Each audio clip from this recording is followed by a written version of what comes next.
12 in the morning, pop shells for a living and berry gon' smell blood trail every minute road wave and you niggas no fair. When I hit 'em every time I see it big, I don't hesitate to kill 'em. Ain't nobody give a fuck about a roof. Either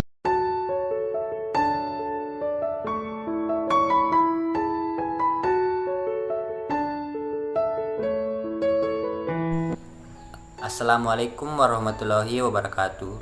Perkenalkan, nama saya Bugus Ardika dengan NIM 091058022101. Prodi Pendidikan Bahasa Indonesia Fakultas Keguruan dan Ilmu Pendidikan Universitas Muhammadiyah Sidenden Rapa. Pada kesempatan kali ini, saya akan menjelaskan materi tentang belajar dan pembelajaran. Adapun materi pertama yaitu pengertian pembelajaran.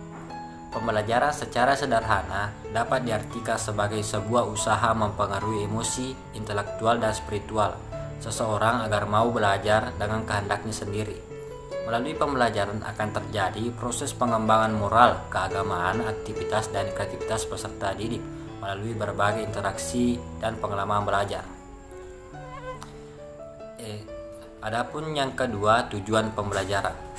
Menurut Hadujo, tujuan belajar dapat diapresiasikan dengan mendeskripsikan 1. Situasi yang dihadapi peserta didik, misalnya memberi pertanyaan, bentuk yang mana dari gambar-gambar berikut ini yang merupakan bangun ruang balok. Yang kedua, menunjukkan tingkah laku yang dinyatakan dengan kata kerja yang menunjukkan kapabilitas yang dipelajari, misalnya mengklarifikasikan balok dengan definisi balok. Yang ketiga, tindakan yang dilakukan peserta didik menunjukkan hasil belajar, misalnya memilah-milah bentuk bangun ruang yang berbentuk balok. Adapun materi yang ketiga yaitu model-model pembelajaran. Ciri-ciri model pembelajaran yang baik adalah sebagai berikut. Adanya keterlibatan intelektual emosional peserta didik melalui kegiatan mengalami, menganalisis, berbuat, dan pembentukan sikap. Adanya keikutsertaan peserta didik secara aktif dan kreatif selama pelaksanaan modal pembelajaran. Guru bertindak sebagai fasilitator, koordinator, mediator, dan motivator kegiatan belajar peserta didik.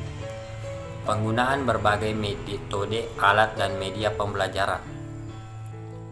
Adapun materi yang keempat yaitu prestasi belajar. Prestasi belajar adalah penilaian hasil usaha kegiatan belajar yang dinyatakan dalam bentuk simbol, angka, huruf, maupun kalimat yang dapat mencerminkan hasil yang sudah dicapai oleh setiap anak dalam periode tertentu. Sedangkan menurut Thohirin, prestasi belajar adalah apa yang dicapai oleh siswa setelah melakukan kegiatan belajar. Dengan mengetahui prestasi belajar siswa, dapat diketahui kedudukan anak dalam kelas. Apakah anak itu termasuk kelompok anak-anak yang pandai, sedang, atau kurang. Prestasi belajar seseorang sesuai dengan tingkat keberhasilan siswa itu dalam mempelajari materi pelajarannya dinyatakan dalam bentuk nilai atau rapor setiap bidang studi setelah mengalami proses belajar mengajar. Adapun materi yang kelima yaitu motivasi belajar.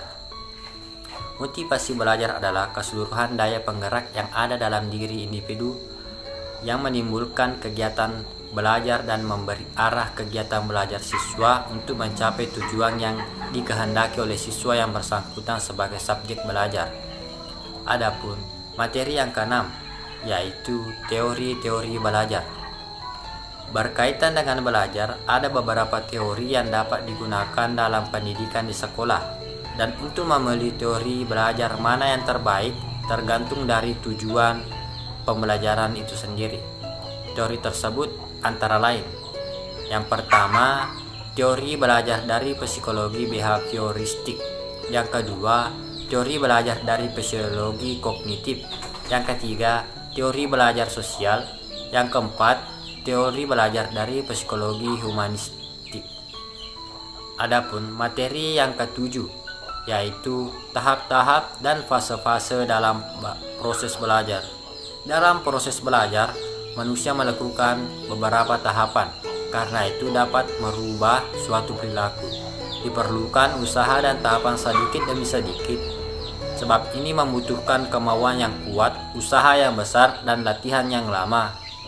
Demikian juga dalam proses belajar. Berikut ini tahap dalam proses belajar menurut Jerome S. Brunner. Yang pertama, tahap informasi. Yang kedua, tahap transformasi. Yang ketiga, tahap evaluasi. Adapun materi yang ketujuh yaitu proses belajar. Belajar merupakan proses yang dilakukan secara sadar yang mampu digunakan untuk merubah perilaku. Pakasi dalam bukunya Anak dan Perkembangannya sebagaimana dikutip Sobur menguraikan sifat-sifat proses belajar sebagai berikut. Yang pertama, belajar merupakan suatu interaksi antara anak dan lingkungan. Yang kedua, belajar berarti berbuat. Yang ketiga, belajar berarti mengalami. Yang keempat, belajar adalah suatu aktivitas yang bertujuan. Yang kelima, belajar memerlukan motivasi. Yang keenam, belajar memerlukan kesiapan pada pihak anak-anak. Sekian yang bisa saya bawakan pada hari ini. Semoga bermanfaat. Billahi fisabilillah, fastabiqul khairat. Assalamualaikum warahmatullahi wabarakatuh.